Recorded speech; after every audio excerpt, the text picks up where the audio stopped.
Attorney General Bondi issued 14 directives, and she hasn't slowed down at all. In fact, just last week, she announced a major blow to the cartels that I just referred to.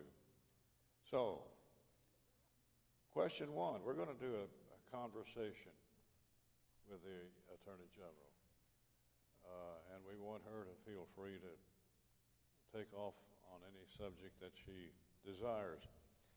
But let me pose a question or two. Attorney General Bondi, it is wonderful to see you back here. She was here on the very first of these summits 14 years ago, and she's been back a time or two more, and we're thrilled. And we're thrilled that she took the time from a very, very busy schedule to come be with you as you go about your chores of saving lives. That's her goal and ambition. First, let me congratulate you, Madam General, on your promotion as the 87th Attorney General and our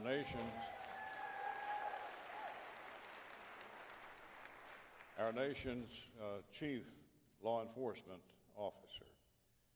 As we begin this conversation, please take a moment to share with us what your priorities are for the department and the nation's men and women in blue who protect us. All right. I thought you were going to come sit with me. Yes.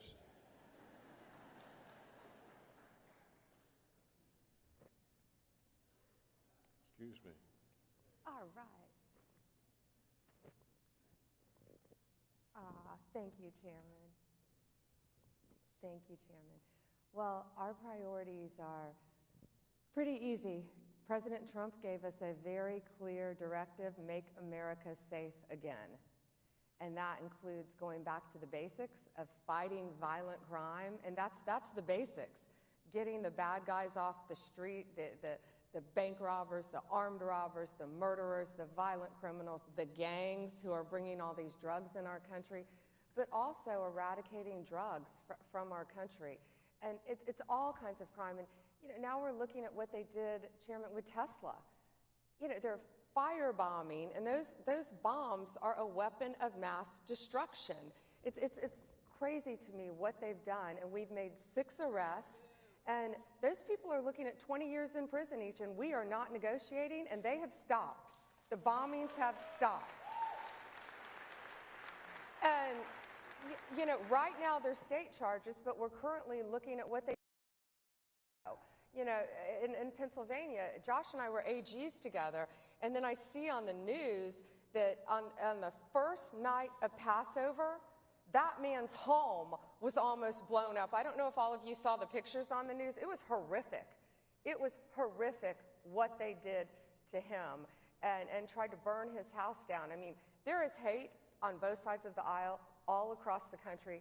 There are crimes, and we're doing everything we can to fight violent crime. I always tell the president we need 10 more hours in every day, but we're going nonstop. And I think the core, like back to the basics, the core, it's the drugs, too, and eradicating the drugs. So that's why you being here, doing this for so many years, and all of you being here, you're saving a life every single day by what you do. So thank you all, and thank you. Thank you. When we first started this life-saving mission some 20 years ago, Eastern Kentucky, where I live, was dubbed by the state media as the nation's painkiller capital. And Florida was our nation's pill mill capital.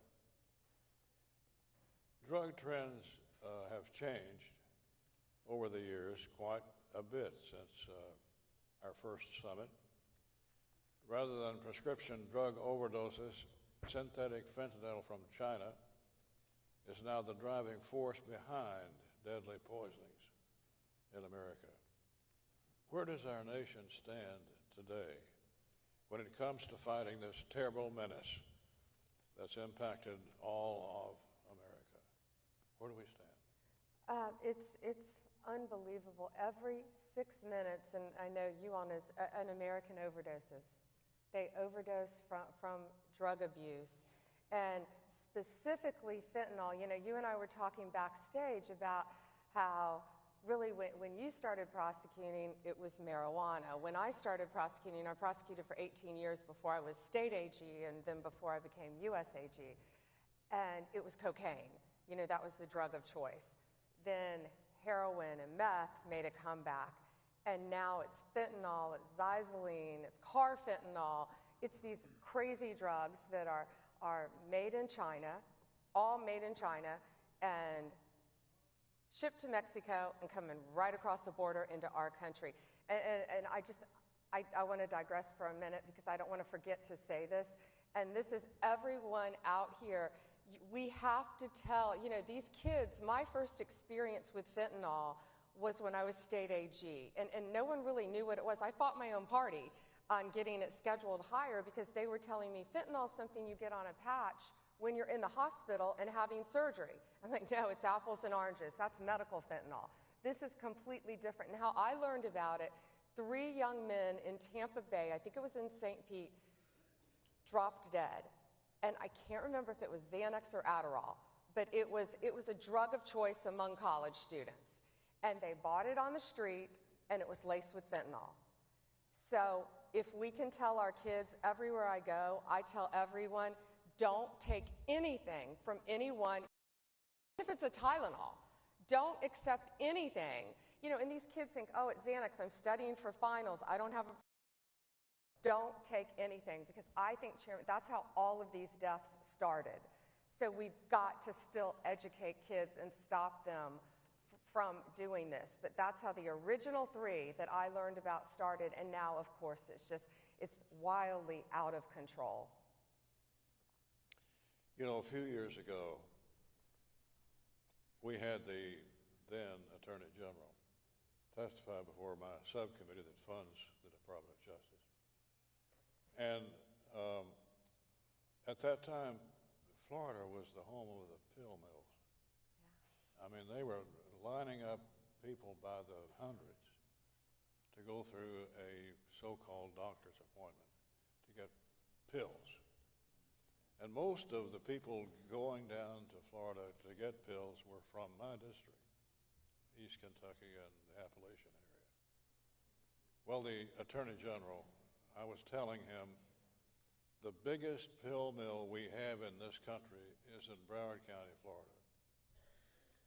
And we had a fairly heated exchange between he and me. And finally I said, you've got the ball. It's in your court. You're the Attorney General in charge of most of the agencies. What are you going to do about the pill mills that you are sworn to eradicate? And I said, it's in Broward County, Florida. Let me spell that for you. It's B-R-O-W-A-R-D. Well, you took the ball and got rid of the pill mills. And that was a major blow for the health and welfare of my constituents at that time. Thank you. And I worked closely with Jack Conway, who was the Attorney General at the time. I think it was called the Oxy Express.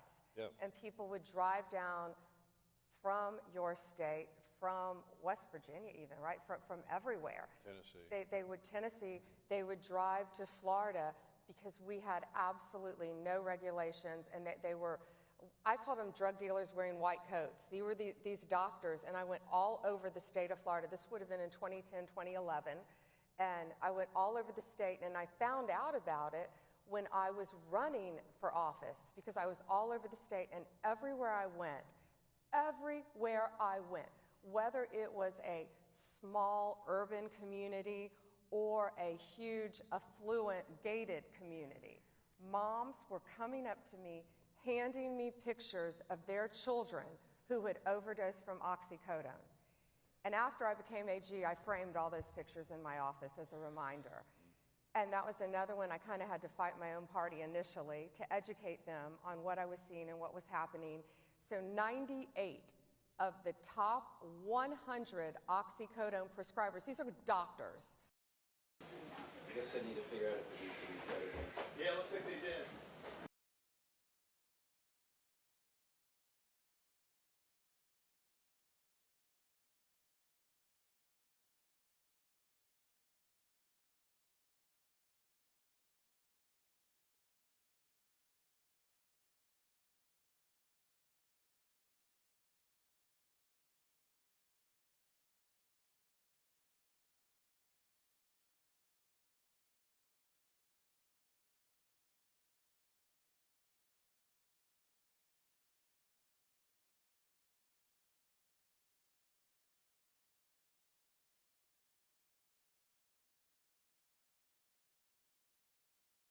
Whether it's cocaine, whether it's fentanyl, whether it's meth, whether it's heroin, but we have a long way to go, and especially with the borders.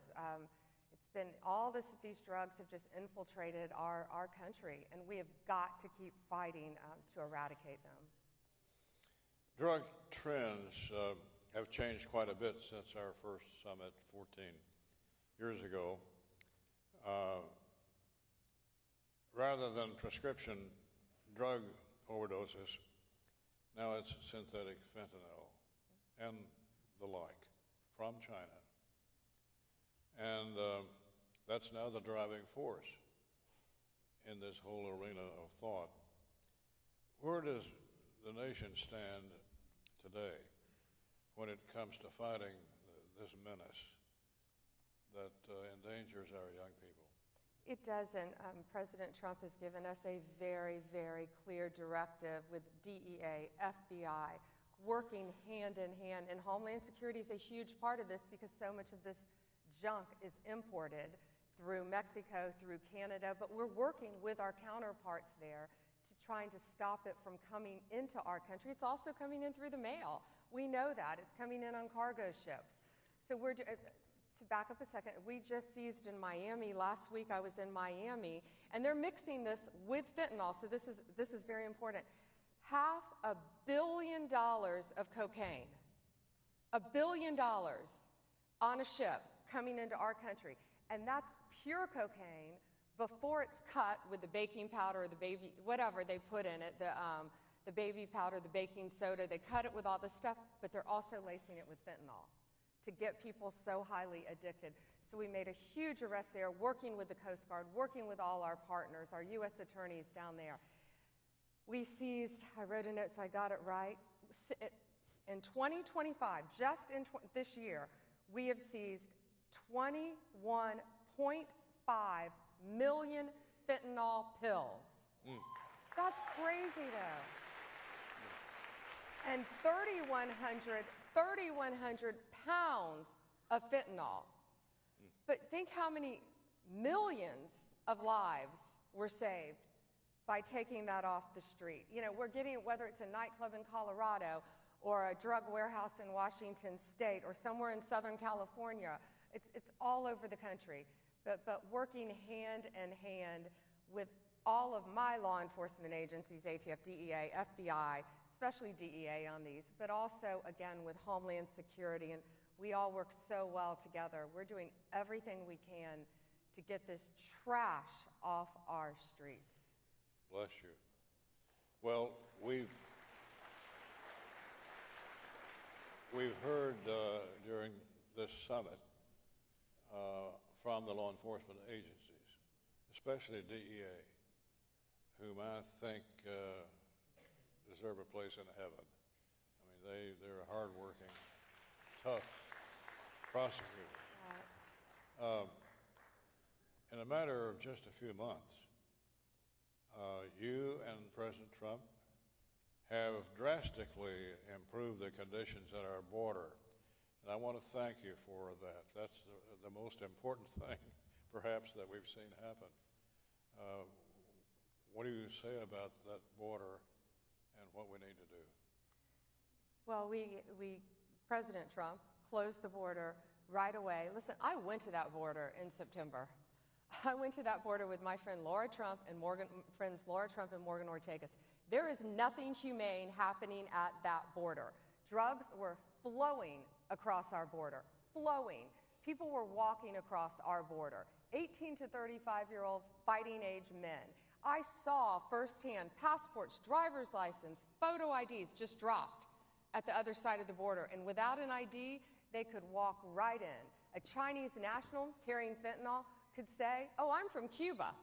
And they had to believe him if he didn't have ID and let him into our country. It was horrific. And it would take another half an hour or more to talk about the human trafficking, which is another obsession of mine, the sex trafficking, the unaccompanied children coming across the border. Because if you posed as a family unit, it's much easier to walk into our country. And these kids were being smuggled in and out. They called them a disposable child, a recycled child, coming in and out. And the Border Patrol agents recognized this one little boy who kept coming in and out. And they're like, they didn't understand. They finally, like the third or fourth time, recognized him. He was being trafficked. Now, how they were getting him back to Mexico, I don't know, but they were freely bringing him across our border to pose as a family member. So these are the cartels. Cartels grew wildly profitable during the last administration. They did. They're multi-billion-dollar businesses. Look at the cocaine I talked about that we just seized. But they're multi-billion-dollar businesses, and it's flowing into our country. And President Trump said, no more, it's going to stop. No more human trafficking, no more drugs across our border, and we're doing everything we can to stop it. But so many of these drugs are already in our country, and that's why all of you in this audience and you, Chairman, have such a vested interest in this and helping these victims and getting these drugs off our streets. CDC recently released a promising report featuring a historic reduction in overdose deaths nationwide. Nearly 30% over the last year. And I expect that number to get even better when the borders are almost perfectly secure that you and the President have engineered. Please share with us your idea of the importance of having that secure border and what it might mean for the fight against fentanyl and others. Well, it's going to make it a lot tougher for these cartels to get into our country. Sinaloa, there are so many major cartels in our country. Just within the last few days, we arrested a Sinaloa cartel member in Greensboro, North Carolina. What else? 27 members of TDA who had come right across our border were arrested in Oregon, Florida, and New York. And all these, and when I talk about the gangs and the border, these are not people coming to America for a better life. TDA, MS-13, they are terrorist organizations. They are highly organized. Their structure is like a corporate structure. They have, in D.C. a couple weeks ago, we arrested one of the top members of MS-13 living half an hour outside of outside of D.C., in Virginia. They have infiltrated our country. It's organized crime at its worst. They're dealing drugs. They're dealing firearms. This guy had 5 firearms on him, living in a very nice residential neighborhood. And they have an incredible corporate structure. And the higher-ups in the organization, the leaders, insulate themselves. So we worked with Governor Youngkin in Virginia, and it's everyone working together. It's a task force that we all started partnering with states who want to work with us. And that's how we're securing our borders, by getting the people who are already here off of our streets, and that's stopping the drug flow throughout the country. We also recently sentenced a man who was arrested with 14,500 fentanyl pills, and that was in Washington State. So this stuff is all over our country. It's all over our country, and it's killing our kids, it's killing adults, and people are getting highly addicted. So that's why the securing the borders are of utmost importance, but it's got to be it's multifaceted. You know, we can secure the borders as best we can, but then the drugs are already in our country, and the gangs are already in our country, the cartels are already in our country. So it's keeping Americans safe and getting those violent criminals off our streets. Well, congratulations on all of those great accomplishments. In February, you announced the arrests of 29 Mexican cartel members, including a kingpin who'd been on the DEA's top 10 list for 4 decades. Congratulations for that effort. Thank you. Thank you. By the way, that individual was accused of killing a DEA agent, Kiki Camarena, in the 1980s. What more can we expect from your department as it tackles these long-standing, deeply rooted criminal organizations? More of what I've been talking about, more of what you're seeing, and the drug kingpin that you just referenced. I get a credit for a lot, but it's a team effort. It's not. First, it's all Donald Trump. It's his directive, and everything we do is working with him to keep America safe. If you've ever heard that man open his mouth, he is anti-drugs. And so that was, this guy was Rafael Quintera, and this was a lot of hard work by Marco Rubio in the State Department because he was in Mexico, and he had escaped multiple times. So he killed Kiki Camarena in the 80s. They not only killed him, they tortured him. And Kiki Camarena's family has had to live with this since the 80s.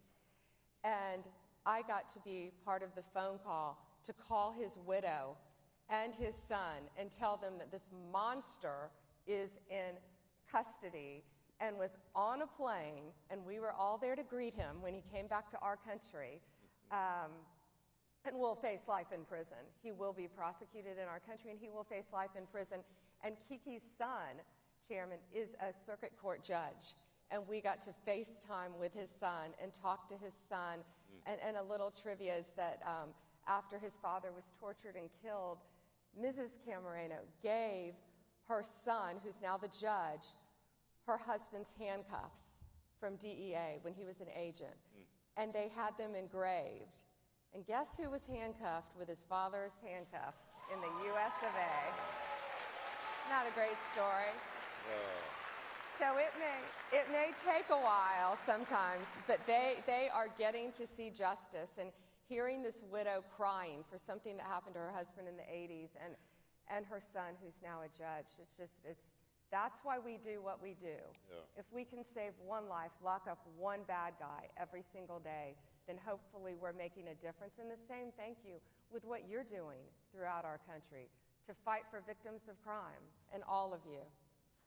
Thank you. President Trump has designated several of these cartel groups and several other people as foreign terrorist organizations. What does that mean? So it's what I described for TDA, Trans de Agua, and MS-13. MS-13 are from El Salvador, TDA are from Venezuela. Maduro opened up the prisons and let all of these people walk into our country from Venezuela. No more. And when they are alien enemies of our country for all the reasons we've been talking about, for the reasons you're here. You know, they're killing kids with the drugs. They're killing adults every day with the drugs that they're bringing into this country, the guns that they're smuggling into this country. They're organized crime. MS-13, and what we're able to do is we're charging them with RICO, with racketeering, because they are criminal organizations and they are conspiring to destroy American lives. So we've been prosecuting them that way. I just talked about the one we arrested in Virginia. In Miami, I was in Miami, all the days run together. I think that was 2.5 weeks ago in Miami.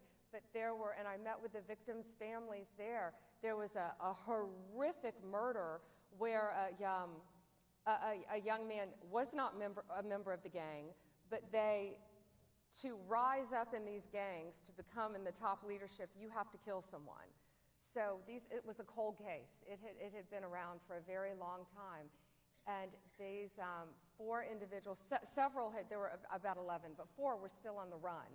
And they captured them. All FBI did a great job working with DEA, working with Homeland. Everyone works together. It's a team effort. But they captured these 4 guys. And so what they did to this victim, we had to use an interpreter. I had the families in with us, and these moms were just crying, so relieved that these monsters are off the street now because they're charged with the murder of her son. One of them coerced him to come somewhere with him, and then they stabbed him. I saw the pictures, I saw the crime scene photos over 100 times. And these guys have been on the run for a very long time, and we got them off the street. One was living in the Northeast, I can't remember which state now. One was living right in Fort Lauderdale, Miami area still. And one, have you all heard of the Villages? It's a high-end retirement community in Florida. Yeah. Ready for this? One was hanging drywall in the Villages, living among us. And they were able to capture them, catch them. They're now in custody, and they will be prosecuted as the terrorists and the murderers that they are. And they thought they got away with it. Yeah. Let me ask our guests a question. Do you feel better about things with her in charge? Huh?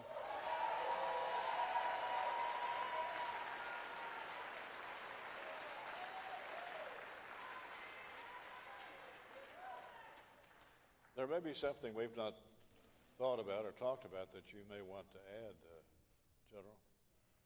No, you know, it's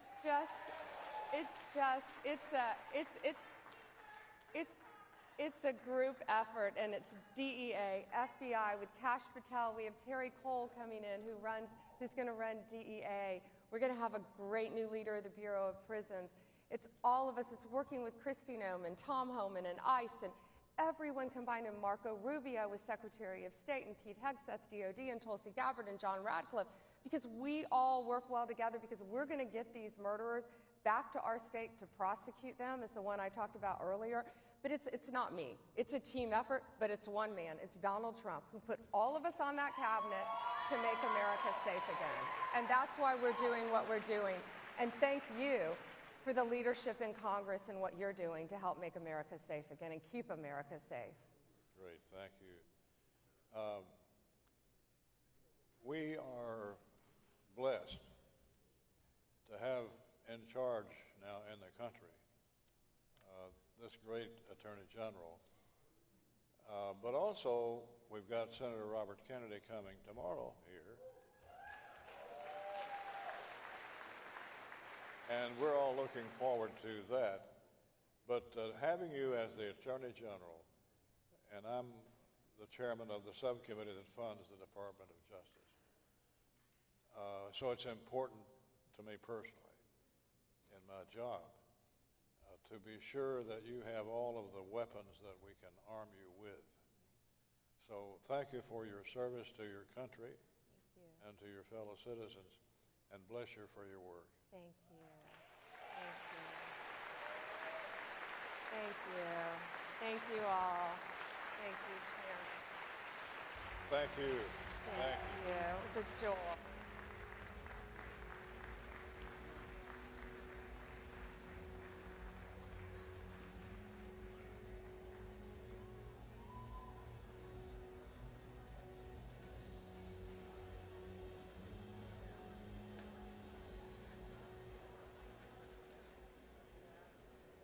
Thank you, ladies and gentlemen. Our next session starts at 10:30. Thank you.